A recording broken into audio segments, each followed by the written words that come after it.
चंपावत से खबर है, जहां मुख्यमंत्री पुष्कर सिंह धामी ने जनपद चंपावत के लिए स्वास्थ्य सेवाओं को मजबूत करने की दिशा में एक बड़ी सौगात दी है। मुख्यमंत्री ने टनकपुर स्थित उप जिला चिकित्सालय से अत्याधुनिक ACLS एम्बुलेंस को हरी झंडी दिखाकर रवाना किया है, जिससे क्षेत्र में गंभीर मरीजों को आपात स्थिति में त्वरित और उन्नत चिकित्सा सहायता मिल सकेगी। इस अवसर पर उन्होंने अस्पताल में आधुनिक मशीन का लोकार्पण भी किया, जिससे अब मोतियाबिंद सहित विभिन्न नेत्र रोगों का इलाज स्थानीय स्तर पर ही आधुनिक तकनीक से संभव हो सकेगा और मरीजों को अन्य जिलों में जाने की आवश्यकता भी नहीं पड़ेगी। ये ACLS एम्बुलेंस बहल पेपर मिल्स लिमिटेड काशीपुर द्वारा कॉर्पोरेट सामाजिक उत्तरदायित्व के तहत उपलब्ध कराई गई है, जिसमें जीवन रक्षक आधुनिक उपकरण भी लगाए गए हैं।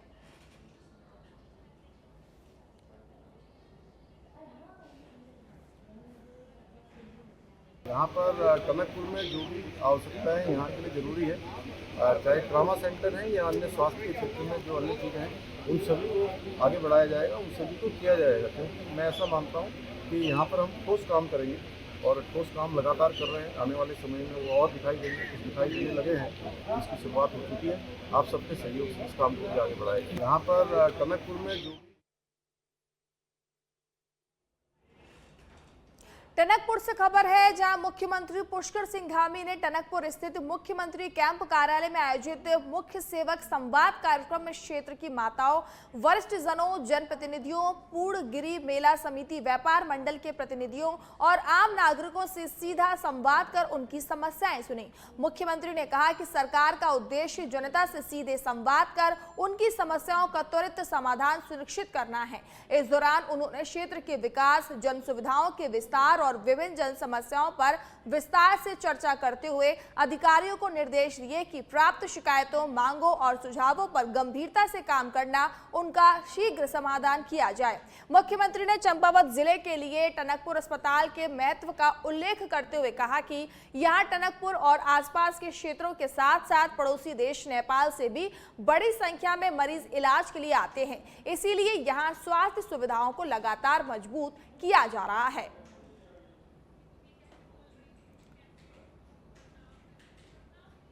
उनका जो चिकित्सालय है बहुत ही ऐसे स्थान पर है जहाँ पर पूरे टनकपुर आसपास चंपावत तक के लोगों का, बनबसा के लोगों का आना और साथ में हमारे पड़ोसी देश नेपाल से भी बहुत लोग यहाँ अपने इलाज के लिए आते हैं और हमारी पड़ोसियों को भी यहाँ इलाज मिलता है।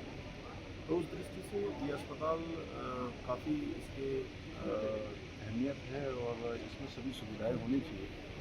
उसको लेकर अल्ट्रासाउंड मशीन है, यहाँ पर डायलिसिस मशीन है, आँखों की मशीनें हैं, आँखों के ऑपरेशन भी यहाँ पर होने लगे हैं, डायलिसिस भी होने लग गई है।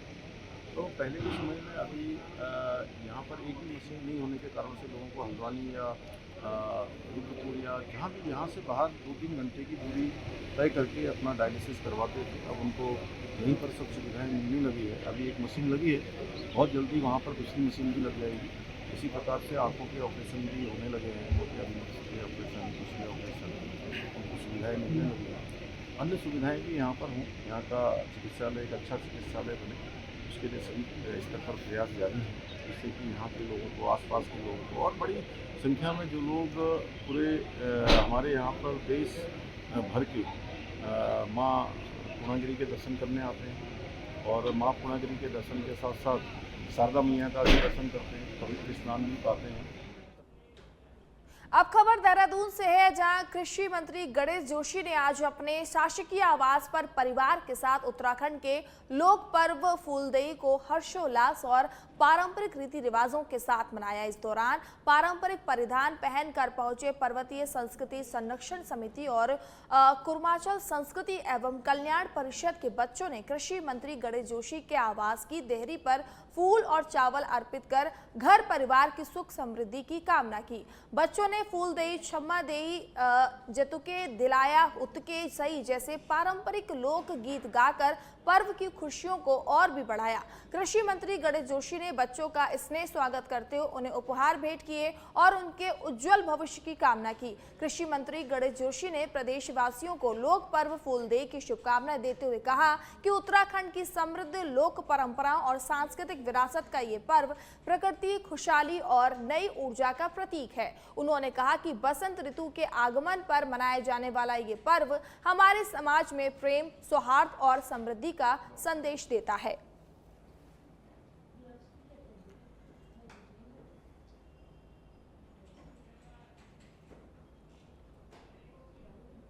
अब खबर रुद्रपुर से है, जहां उत्तराखंड विधानसभा सत्र में बंगाली समाज को ओबीसी दर्जा देने की मांग को लेकर राजनीतिक बयानबाजी तेज हो गई है। बंगाली युवा नेता सुब्रत कुमार विश्वास ने गदरपुर विधानसभा अरविंद पांडे पर बंगाली समाज को गुमराह करने का आरोप लगाया है। उनका कहना है कि वर्ष 2018 में बांग्ला भाषा लागू करने का वादा किया गया था, लेकिन 2026 तक भी बंगाली समाज को उसका वास्तविक लाभ नहीं मिल सका है।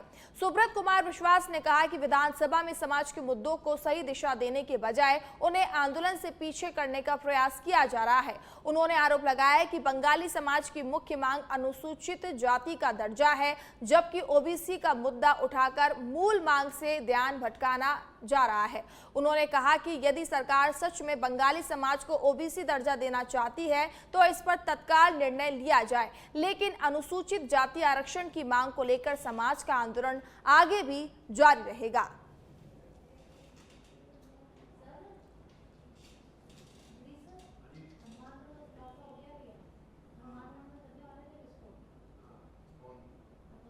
आपको शर्म आनी चाहिए। आपको यही नहीं मालूम कि बंगाली समाज के मौलिक अधिकार क्या है, मौलिक बातें क्या है, मौलिक मांग क्या है। आज अनुसूचित जाति से अगर हटा दिया जाएगा तो स्कॉलरशिप और कई ऐसे मामले हैं जिनके तहत बंगाली समाज को बड़ी प्रॉब्लम झेलना पड़ेगा, युवाओं को झेलना पड़ेगा। आप बिना एनालाइज किए बंगाली समाज के संगठनों से, बिना सामाजिक किसी बैठक के आपने इस तरह से बात करी। शर्म आनी चाहिए अरविंद पांडे जी को। लगातार जिस प्रकार से बंगाली समाज को ठगने का काम अरविंद पांडे जैसे लोग कर रहे हैं, फर्जी वादा जो करते हैं अरविंद पांडे जैसे नेता, इन लोगों का भी बहिष्कार होना चाहिए। सिर्फ इस समय उनको इसलिए याद आ रहा है बंगाली समाज क्योंकि अभी चुनाव आने वाले हैं और बंगाली समाज के अनुसूचित जाति की मांग उनको वहां पर उठाना चाहिए विधानसभा में, मगर ओबीसी की बात उठा रहे हैं। मतलब कहीं ना कहीं बंगाली समाज को गर्त में ले जाने का कार्य ऐसे नेता लोग कर रहे हैं। और मैं कहता हूं अगर अरविंद पांडे जी आप थोड़े बहुत भी सच्चे हैं तो आपने 2018 में सावरिया मार्केट में वादा किया था कि बंगाली समाज को नए सत्र में से बांग्ला भाषा के लागू किया जाए, और आज तक शिक्षा मंत्री रहने के बावजूद आप नहीं कर पाए। शर्म आना चाहिए ऐसा नेताओं को जो बंगाली जनपद टिहरी से खबर है, जहां आज 14 मार्च यानी कि 2026 को एसडीआरएफ उत्तराखंड की टीम ढालवाला ने जनपद टिहरी गढ़वाल स्थित राजकीय इंटर कॉलेज पावकी देवी में आपदा प्रबंधन पर एक जन जागरूकता एवं प्रशिक्षण कार्यक्रम आयोजित किया। कार्यक्रम का उद्देश्य छात्रों और शिक्षकों को आपदा के समय अपनाई जाने वाली सावधानियों, प्राथमिक उपचार, सीपीआर, ब्लड कंट्रोल और घायल व्यक्तियों को सुरक्षित उठाने एवं ले जाने की तकनीकों के बारे में जानकारी प्रदान करना था। इस दौरान एसडीआरएफ टीम ने रिवर क्रॉसिंग की तकनीक रोप के माध्यम से प्रदर्शित की और रेस्क्यू कार्यों में उपयोग होने वाले आधुनिक उपकरणों के बारे में छात्रों को बताया। लगभग 100 छात्र छात्राओं और 21 अध्यापकों ने बड़े उत्साह और रुचि के साथ इस प्रशिक्षण को लिया।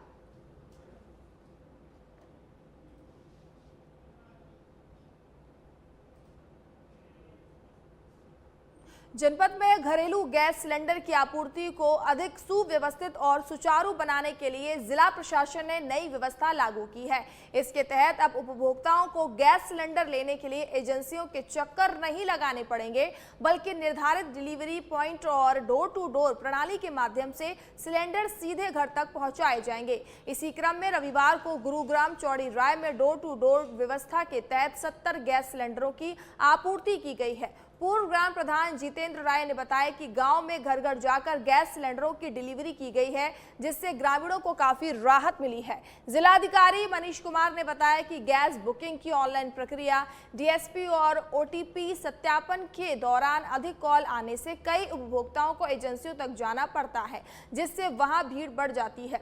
इसे देखते हुए प्रशासन ने सभी गैस एजेंसियों को निर्देश दिए हैं कि घरेलू गैस सिलेंडरों का वितरण, डिलीवरी पॉइंट और डोर टू डोर व्यवस्था व्यवस्था के माध्यम से ही किया जाए। उन्होंने लोगों से अपील की है कि एजेंसियों में अनावश्यक भीड़ ना लगाएं और ना ही व्यवस्था का लाभ उठाएं। चौड़ी राय में जिलाधिकारी महोदय के आदेश पर door to door home delivery की गई, जिसमें 70 गैस कनेक्शन धारकों को गैस मिली है, जिससे सभी कनेक्शन धारकों में राहत मिली है। और आगे भी उनका यह आदेश है कि आने वाले समय में भी जिनको गैस नहीं मिली है उनकी भी पूर्ति की जाएगी।